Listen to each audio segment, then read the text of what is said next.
Hello everyone, welcome to निपुण smart शाला channel. कैसे हैं आप सब? उम्मीद करती हूँ सभी स्वस्थ हैं और मस्त हैं। और अभी जैसा कि स्कूल के एग्ज़ाम ख़त्म हो चुके हैं और थोड़ा सा वर्कलोड बढ़ गया होगा क्योंकि पेपर चेक करने हैं।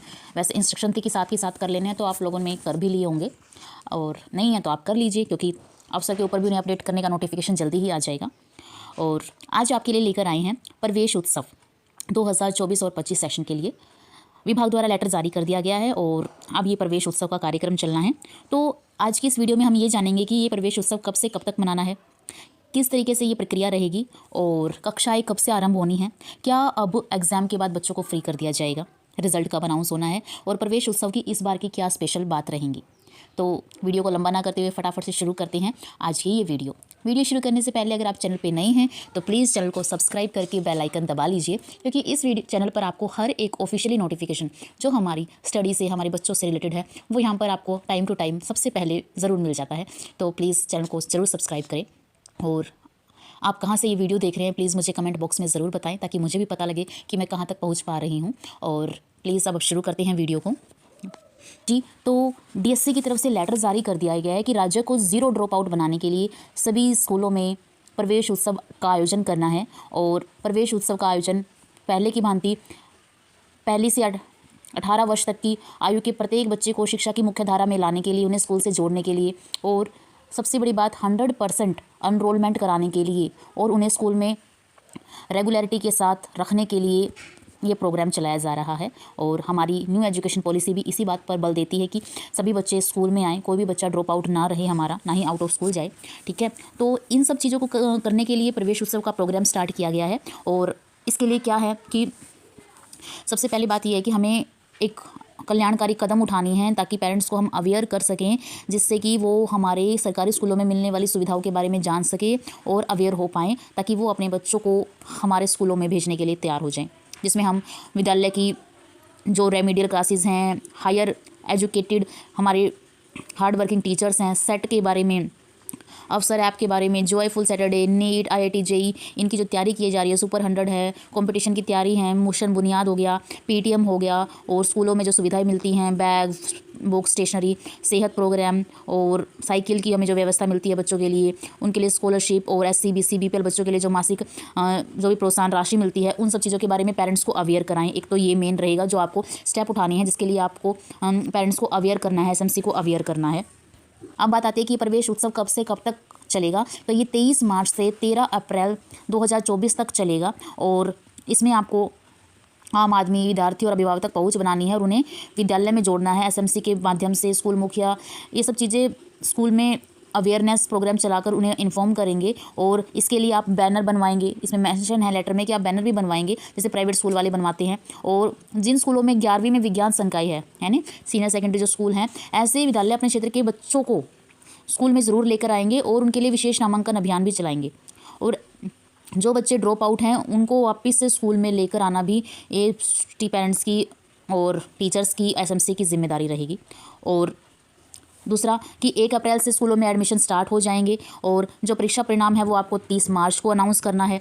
और जिनकी ट्रांजिशन के लिए, यानी कि 5वीं कक्षा को जिसने बच्चे ने पास कर लिया है उसको अगली कक्षा में प्रमोट करना है, यानी कि 6th क्लास में भेजना है। तो इसके लिए 1 अप्रैल से सभी 5वीं पास बच्चों को आपका जो भी साथ वाला स्कूल है, प्राइमरी स्कूल मुखिया उसे मिडल या सीनियर सेकेंडरी या हाई स्कूल जहाँ है वहाँ पर उनको भेजेगा।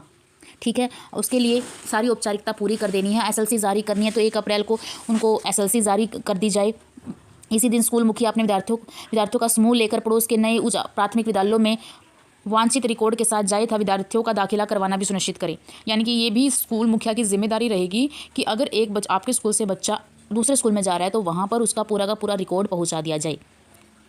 नए स्कूल का जो भी स्कूल हेड होगा या कक्षा का जो इंचार्ज होगा वो 2 अप्रैल से निरंतर रूप से स्कूल में आने के लिए बच्चे को अभिप्रेत करेगा, उसका स्वागत करेगा। अब स्वागत कैसे किया जाना है वो भी जान लेते हैं। हाँ, तो बच्चे को तिलक लगाकर, गले में फूल माला डालकर उन बच्चों का स्कूल में स्वागत किया जाएगा। और 5वीं कक्षा से 6ठी कक्षा में जो बच्चे आ रहे हैं उनको उसी दिन उनकी स्कूल की बुक्स भी दे दी जाएंगी, यानी कि जो पाठ्य पुस्तकें आपके पास हैं वो दे दी जाएंगी। अगर आपके पास पुराने वाली है तो पुराने वाली दे दीजिए, अगर नई आ गई है तो उन्हें नई वाली दे दीजिए। ठीक है। इसके साथ ही दाखिला प्रक्रिया और सूचना उसके बारे में कहा गया है कि सभी औपचारिकताएं पूरी कर लेनी चाहिए टाइम से। अगर 1 तारीख को बच्चा आ रहा है जिस स्कूल से, उसका पूरा का पूरा रिकॉर्ड आप एक ही बार में मंगा ले। ये ना हो कि बार बार में कुछ मंगाया जा रहा है, कभी कुछ मंगा रहा है। हाँ, बच्चे को पहले ही समझा दे कि ये डॉक्यूमेंट है, ये लेके आओ और इसके बाद एडमिशन हो जाए। ठीक है, कोई भी बच्चा आपके दाखिले से वंचित नहीं होना चाहिए। इस बारे में पेरेंट्स को आप स्पष्ट अवगत करवा दिया जाए कि दाखिला संबंधी कोई प्रक्रिया या कार्य बाकी नहीं है। अगर उसका सारा काम हो जाता है तो, और उसके बाद बच्चे को आप पढ़ाई आरंभ करने के लिए कह सकते हैं। जो बच्चा 8वीं से 9वीं में होएगा, कहा जा रहा है कि ड्रॉप आउट कक्षा 9 में ही ज़्यादा होता है, विशेषकर लड़कियों में होता है। तो इसके लिए पेरेंट्स को अवेयर किया जाए और उनके बच्चों को 9वीं क्लास में एडमिशन के लिए आपको मोटिवेट करना है। तो ये जो सीनियर सेकेंडरी या हाई वाले स्कूल के जो टीचर्स हैं, प्लीज़ वो थोड़ा सा इस तरफ ध्यान दें। और 1 अप्रैल से 13 अप्रैल तक 9वीं कक्षा के एडमिशन की डेट रखी गई है। और 9वीं कक्षा में 1 अप्रैल के एडमिशन के बाद उनकी कक्षा यानी कि उनका पठन पाठन का कार्यक्रम आरंभ कर दिया जाएगा। हमें वेट नहीं करनी है कि हम अगले महीने तक वेट करेंगे तब स्टार्ट करेंगे। 1 अप्रैल से उनकी पढ़ाई शुरू हो जाएंगी। अब बात करते हैं कि कक्षाएं कब से स्टार्ट होंगी। कल से बच्चों की कक्षाएं स्टार्ट हो जाएंगी और दाखिले की रिपोर्ट बनाकर हर एक स्कूल को अपने खंड शिक्षा अधिकारी को देनी होगी कि उनके स्कूल का कोई भी बच्चा छूटा नहीं है, वो अगली कक्षा में ट्रांजिट हो चुका है और उसका एडमिशन हो चुका है।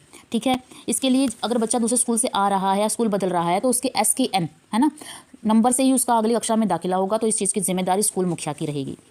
और इसके बाद बताया गया कि परीक्षा परिणाम 1 से 8 के लिए 30 मार्च को घोषित करना है। उनको उस दिन पुस्तकें दी जानी है। पड़ोस वाले विद्यालय में अगर बच्चा जा रहा है तो उसकी सूची उपलब्ध करानी, जैसे 5वीं का बच्चा 6ठी के लिए मिडिल या सीनियर सेकेंडरी में जाता है।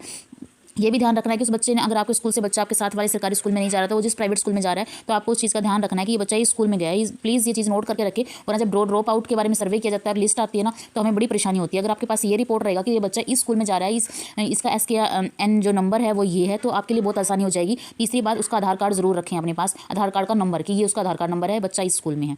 ठीक है, उसके बाद ये है कि दाखिला फार्म भरते वक्त बच्चे से उसका बैंक कार्ड, उसका आधार कार्ड, उसके पेरेंट्स का आधार कार्ड, उसका SC BP BPL ये जो कार्ड है ना, और ये सब चीज़ें एक ही बार में इकट्ठा कर ले। उनकी फ़ोटो हो गई है ताकि आपको बीच सेशन में परेशान ना होना पड़े। ठीक है, और दूसरा ये है कि अपनी कक्षाओं का आरंभ आप 1 तारीख से शुरू कर दे ताकि आपको परेशानी ना आए। एक विज्ञापन की बात की गई है। विद्यालय विज्ञापन के लिए क्या बोला गया, कहते हैं स्कूल मुखिया द्वारा विद्यालय प्रबंधन समिति के सदस्यों के साथ विद्यालय में दी जाने वाली सुविधाओं के लिए पोस्टर बैनर बनाने के लिए 5,000 रुपये तक के खर्च करने की योजना बनाई जा सकती है। ठीक है, और यह राशि स्कूल मुखिया किसी भी मद में से खर्च की जा सकती है। यानी कि आपको कोई अलग से ग्रांट नहीं मिलेगी। आप जो पैम्पलेट्स छपवा रहे हैं, बैनर बनवा रहे हैं, या फिर आप स्कूल में छोटा मोटा प्रोग्राम कर रहे हैं प्रवेश उत्सव को लेके, उसके लिए कोई अलग से ग्रांट नहीं आएगी। आप स्कूल के ही किसी फंड में से, जैसे SWF फंड होता है आपका, उसमें से आप यूज़ कर सकते हैं, या कोई भी ऐसा फंड जो स्कूल ग्रांट से रिलेटेड है या किसी भी तरीके का, तो आप उसमें से निकाल कर, मैक्सिमम 5,000 है तो आप वहाँ तक का खर्च कर सकते हैं। विद्यालय स्तर पर भी आपको ये प्रवेश उत्सव का कार्यक्रम सेलिब्रेट करना होगा, जिसमें SMC के सदस्य होंगे, गांव के सदस्य होंगे, वार्ड के लोग होंगे, किसी NGO या फाउंडेशन के, पुलिस में कोई बंदा है, सेना में कोई फर्म है, धार्मिक कोई नेता है, तो उन सबको बुलाया जाए और जीरो ड्रॉप आउट की मुहिम में सबका योगदान लिया जा सकता है। ठीक है, और इसके साथ ही आपको डोर टू डोर सर्वे भी करना होगा और ये आपको इन्फॉर्म करना होगा कि अब कोई बच्चा स्कूल से बाहर नहीं है, और जो बच्चा पहली में आ रहा है या फिर 6ठी में आ रहा है या फिर 9वीं में आ रहा है, तो वो सारे के सारे बच्चे अनरोल हो गए हैं। ये भी आपको एक सुनिश्चित करना होगा। 23 मार्च 2024 को ये ऐसी चीज़ें हो जानी चाहिए कि सर्वे वगैरह करवा लिया जाए। कहा गया कि पिछले 3 वर्षों में ड्रॉप आउट हुए हैं, तो अब क्या है, जब आप एनरोलमेंट करने एडमिशन के लिए जाएंगे तो आप इस बात का भी ध्यान रखें, एक सर्वे इसके साथ भी कर ले कि कोई भी आपको कोई ड्रॉप आउट बच्चा ना मिले। अगर कोई ड्रॉप आउट बच्चा है तो प्लीज़ उसका रिकॉर्ड पूरा का पूरा रखें। ठीक है, और आप इसमें जो प्राइमरी वाले हैं, इसमें वो आंगनवाड़ी के जो मेंबर हैं, स्टाफ है, आप उनकी भी मदद ले सकते हैं ताकि उनके पास भी कोई ऐसा बच्चा ना छूटे जो आंगनवाड़ी में रजिस्टर होना चाहिए और वो ना रजिस्टर हुआ हो, तो इसलिए। और इसमें ये कहा गया कि क्लस्टर स्तर पर टीम बनाकर समूह में बांटकर गाँव वार्ड इनकी सबकी क्या कहते हैं एक सर्वे करवाया जाना चाहिए। इसके साथ है कि विद्यालय स्तर पर क्या करना है। देखिए, विद्यालय स्तर पर कह रहे हैं कि स्कूल मुखिया या अध्यापक इसके लिए जिम्मेदार रहेंगे। इसमें आप मिड डे मील को ले सकते हैं, आंगनवाड़ी वालों को ले सकते हैं, गांव के नंबरदार, MC है ना, सरपंच, SMC, इन सबको ले सकते हैं। तो इन सबको मिला के आपको ये सर्वे करना होगा और सब बच्चों को अनरोल करना होगा। ये वैसे ही करना है जैसे आप परिवार पहचान पत्र के लिए आप डाटा टैगिंग के लिए आप करते हो ना, कि एरिया डिवाइड कर देते हैं हम, तो वैसे ही टीचर्स को डिवाइड कर देना कि इस एरिया में आप, इस एरिया में आप, ऐसे करके आपको ये सब करना होगा। इसके बाद करते हैं क्लस्टर स्तर पर। क्लस्टर लेवल पे जो भी ABRC या CRC होंगे, पंचायत के सचिव हैं, बोर्ड के प्रतिनिधि हैं, इनकी एक कमेटी बनाई जाएगी और ये कमेटी पूरे क्लस्टर की जीरो ड्रॉप आउट पॉलिसी के तहत कार्य करने के लिए जिम्मेवार होगी। यानी कि ये लोग आपको असाइन कर देंगे काम कि ऐसे करना है, इधर से करना है, तो वो आप लोगों को सबको करना होगा। और खंड स्तर पर सभी ABRC, BRP, IOLM, CRC यानी क्लस्टर लेवल के जो भी कर्मचारी हैं, वो सारे के सारे पूरे अपने क्लस्टर की रिपोर्ट बनाकर इसको देंगे, BOs को उनको दे देंगे। एक चीज़ इसमें जोड़ी गई है कि जो उत्कृष्ट प्रयास करने वाले विद्यालयों, अब इसमें एक बड़ी अच्छी चीज़ जोड़ी गई है कि उत्कृष्ट प्रयास करने वाले विद्यालयों को प्रशंसा पत्र या सम्मान भी दिया जाएगा। तो हाँ जी, जो भी स्कूल अच्छा कार्य करेगा उस विद्यालय के एसएमसी, अध्यापकों, टीचरों को एक प्रशंसा, या पंचायत को भी एक एसएमसी प्रशंसा पत्र दिया जाएगा। और वो जो प्रशंसा पत्र होगा वो ACSC महोदय से धन्यवाद के लिए दिया जाएगा। और एक सरकारी पत्र होगा, एक दस्तावेज होगा जो स्कूलों को दिया जाएगा अगर वो 0 ड्रॉप आउट उनके एरिया में आता है और वो एनरोलमेंट को बढ़ा रहे हैं, और 100% एनरोलमेंट अगर उनके एरिया में हो रही है, उनके स्कूल में है, तो उस स्कूल को ये सर्टिफिकेट मिलेगा। और ये सर्टिफिकेट आपको ऐसे ही नहीं है कि कहीं भी मिल जाएगा, ये एक पूरा प्रोग्राम अनाउंस होगा विभाग के द्वारा, उसमें आपको सह सम्मान के साथ ये प्रपत्र ये आपको दिया जाएगा। अब प्रशंसा प्राप्त करने के लिए शर्तें क्या होंगी? शर्तें ये होगी कि आपके स्कूल में एक तो 100% नामांकन होना चाहिए, 100% आपका ट्रांजिशन होना चाहिए, और 30 मई तक 100% ठहराव होना चाहिए बच्चों का, 0 ड्रॉप आउट के लक्ष्य को प्राप्त किया हुआ आपने। इसके साथ साथ 2023-24 की छात्र संख्या में से कम 30% वृद्धि हुई हो, यानी कि लास्ट सेशन में आपके जितने बच्चे थे उसका 30% ज़्यादा आपके स्कूल में एनरोलमेंट हो, तो आपको ये स्वर्ण पत्र, प्रशंसा का पत्र आप बन जाओगे और आपको ये पत्र मिल जाएगा। और न्यूनतम छात्र संख्या वृद्धि जो होगी ना, उसमें ये नहीं है कि 10 या 20 बच्चे आपके 30% बन रहे हैं, नहीं, मिनिमम आपकी 50 बच्चों की वृद्धि तो होनी ही चाहिए। जो 30% है ना, उस 30% में 50 बच्चे तो होने ही चाहिए। और कह रहे हैं कि 2023-24 की छात्र संख्या में कम से कम 20% वृद्धि करता है तो रजत पत्र, मतलब अलग अलग तरीके के हैं, एक बार आपको स्वर्ण पत्र मिलेगा, रजत पत्र मिलेगा, ठीक है, गोल्ड, सिल्वर। और उसके बाद कहता है कि अगर 15% की वृद्धि करता है तो आपको ताम्र पत्र मिलेगा, ठीक है। और अगर कहते हैं न्यूनतम छात्र संख्या की वृद्धि में 20 छात्रों की वृद्धि अनिवार्य, ये ताम्र पत्र के लिए बोला गया है। कुल छात्र संख्या में वृद्धि के संदर्भ में प्रतिशत की शर्त है, न्यूनतम छात्र नामांकन की शर्त में से जो भी अधिकतम हो वह माननी जाएगी।